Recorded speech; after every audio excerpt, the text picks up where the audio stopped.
Camera on. I'm ready for this. Oh, before we get started though, peep the socks. They Kirby. Kirby is so fire. I hella can't wait for the new Kirby game.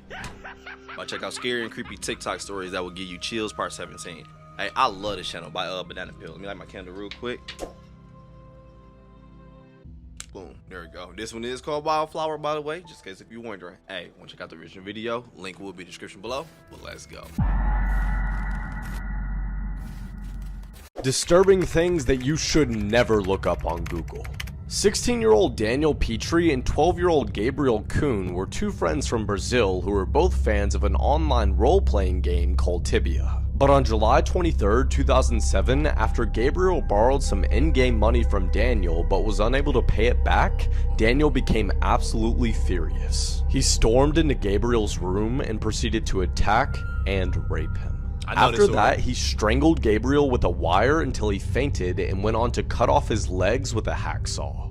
Gabriel regained consciousness and screamed in pain, but Daniel just kept cutting. The autopsy revealed that Gabriel was alive while his legs were being cut off, but soon died after due to blood loss and pain. Daniel was later sent off to a juvenile offender and served just 3 years in prison. This is why you should always be scared of clowns. In 2004, a babysitter had just sat down to watch TV before the parents got back when she noticed something. In the corner of the room was a large clown statue that, no matter how she positioned herself, seemed like it was staring right at her. As she's looking at it, the father calls to check in on the kids. She tells him everything is fine, and right before they're about to hang up, she says, "Why do you have a huge clown statue in your TV room?" There was silence on the phone, and then the father just says, "We don't own a clown statue." She immediately drops the phone, runs upstairs, gets the kids, runs outside, calls the cops. Cops go in and come out with this guy. As the police are taking the clown away, one of the officers comes over to the girl and with a very grim look on his face just says, "We found him underneath one of the kids' beds. He was holding a sharpened screwdriver." This is why you should never sleep in your car.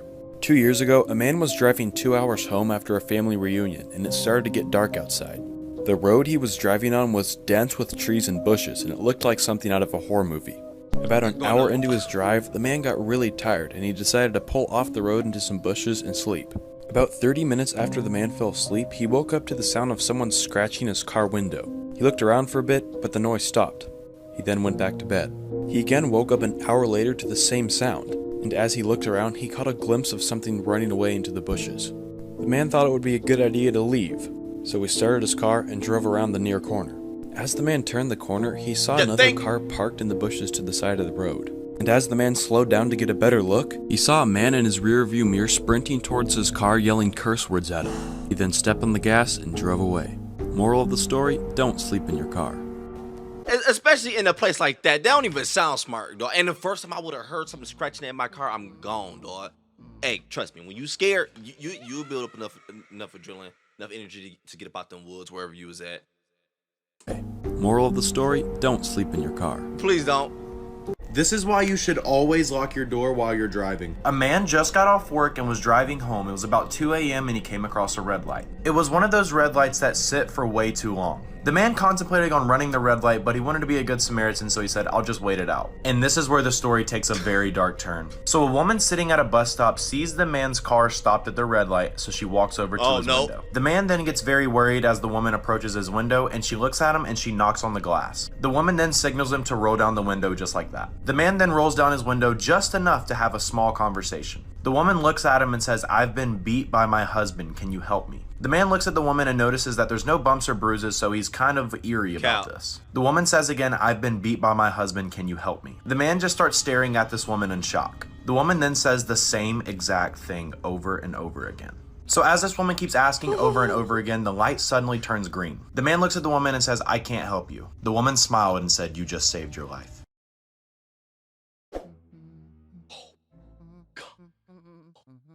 That shit was so creepy.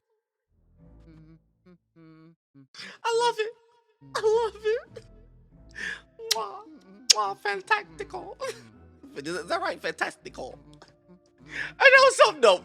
Hey, you got me good. Hey, that was hella freaking dope, dog. For one, because this could really happen. Like, she probably was just gonna kill him, whatever. But the fact that she was just knocking on his window, like, legit politely, like I'm asking, can I off you? But not legit asking you, can I off you, whatever. I'm sorry, in the dark, bro, if it's nighttime and I'm at a red light and you coming up to my car, I will run that. Especially if I see nobody's coming, I will run that red light. I'm not about to play with you, dog. And looks at the woman and says, I can't help you. The woman smiled and said, you just saved your life. Soon as she stood up, you heard her, ah! Like, damn. Send this video to someone that is absolutely terrified of clowns. A young boy named Nathan was walking alone to meet up with some friends at a nearby carnival. When he arrived, they rode roller coasters and eventually made their way to a circus tent with live performers. They went inside and saw a group of clowns performing. They were dancing, juggling, and one of them was riding a unicycle. The boys got closer to the stage, and the one riding the unicycle slipped and fell, and his red nose landed right beside Nathan, who picked it up, put it in his pocket, figuring the clown had plenty more. After the show was over, Nathan was walking back home when suddenly he heard a slight chuckle. He turned around and shined his flashlight. He could make out a shadowy figure holding a sharp object in his hand. The figure said in a creepy, sinister voice, "I believe you have something of mine." Nathan slowly backed away, pleading, "No, I don't. Please leave me alone." The figure stepped into the light. It was the clown from the carnival. He said, "Well, if you're not going to give me my nose, I'm gonna need yours." I got a big nose too, but you'll be good forever. This story's called Help. Bro, man, that's stupid. If I got caught stealing and I know in the dark you walked up on me, dog, hell yeah, you can have it back. My bad. I just wanted a souvenir. I'm sorry. Need yours. How you looking at? This story's called Help Me. A Macedonian family had been travelling through America. After being out late one night, their little girl curls up in the booth of a restaurant and falls asleep. She later wakes up in the back seat of the car. Still dazed and confused, she sees them pull into a doctor's clinic. While in the doctor's, the girl struggles to understand anything that's being said. The woman turns and says, "Where's the usual doctor?" And calmly, the doctor turns and says, "Well, I'm filling in today." Angry, the mother says, "Well, my daughter's sick and I think she's got food poisoning." When he talks to the girl in English, he doesn't get a response. The mother says she only speaks Macedonian, and the doctor turns and says "Dobro" in Macedonian. The girl's eyes light up. He leans down and says, "Are you okay? Have they hurt you yet?" The girl says, "No, but that's not my mum. I'm so scared." He looks at the mum, who's confused, and says, "I'll have to examine her." As she lays on the table, he says, "I'm a policeman, sweetie. These people have drugged you. They've also taken my daughter and I need you to go with them so I can find her." She hops down from the bed and in total fear she leaves with the woman. If you didn't feel chills from that story, calm down. The amount of turns this damn story just took. Whole time in the restaurant, so she is like, was she kidnapped? Probably was.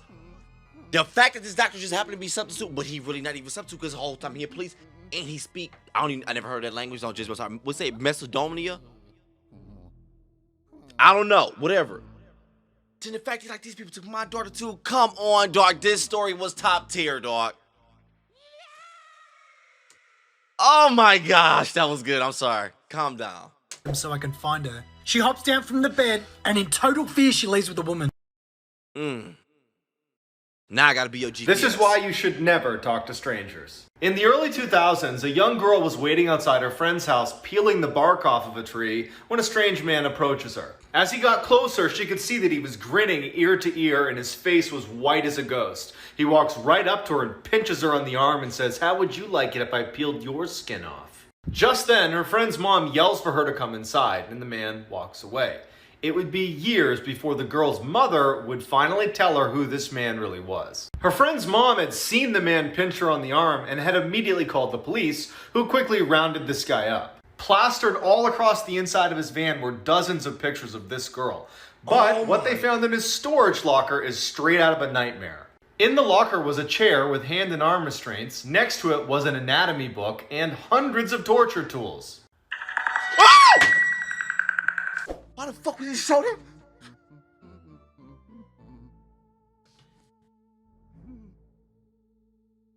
Oh my god.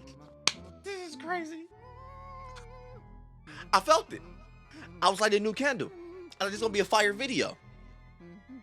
Oh my gosh, bro. He was legit plotting on getting you, putting you in. Oh my gosh, dog. You heard the story. I ain't gotta explain it.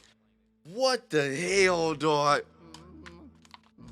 This might be my good luck candle. This is crazy, dog. My bad. Calm down, for real. Book and hundreds of torture tools. Yeah. Yes. Here's why you should never work at a mental asylum. A young woman had just finished nursing school. In need of experience, she decided to work at a mental asylum. One night there was a surgery being performed on a dangerous mental patient. But the patient stabbed 2 doctors and managed to escape. Everyone panicked as the patient wreaked havoc on the hospital. She escaped into the woods and the nurse and a few other workers managed to follow her. She disappeared into a nearby cave and this is what happened.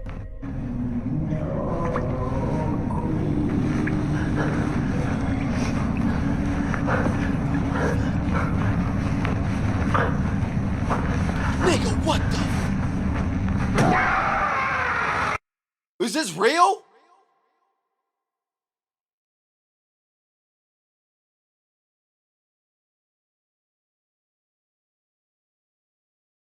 Gosh. Bro, was this real? Was that real or was that from a movie? If it's from a movie, let me know. Cause man, that look hella crazy. I don't know why I'm whispering talking like this, dog. This is creepy as shit.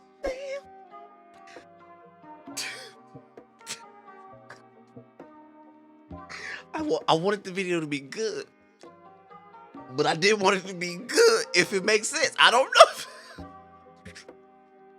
Oh my god, dog. Look, my bad. Maybe this video wasn't as good to you as it was to me. I'm sorry. I enjoyed the snot out of this dude. Cause it's like, oh my god, if that was real, man, like have people tried escaping before, or was it just, I don't know why I'm whispering, I'm sorry. Or did they just purposely put these people there? Or were these people there because they didn't test it on? Like, what kind of issues going on, dog? We ain't gotta repeat the video. You saw the video. Yo, if you enjoyed the video, I'm glad you're still here. I enjoyed this, man. Hope you did too. Go click that like button. Oh gosh, we out. Until next time. I can't even wrap up the video. Gosh, that was good.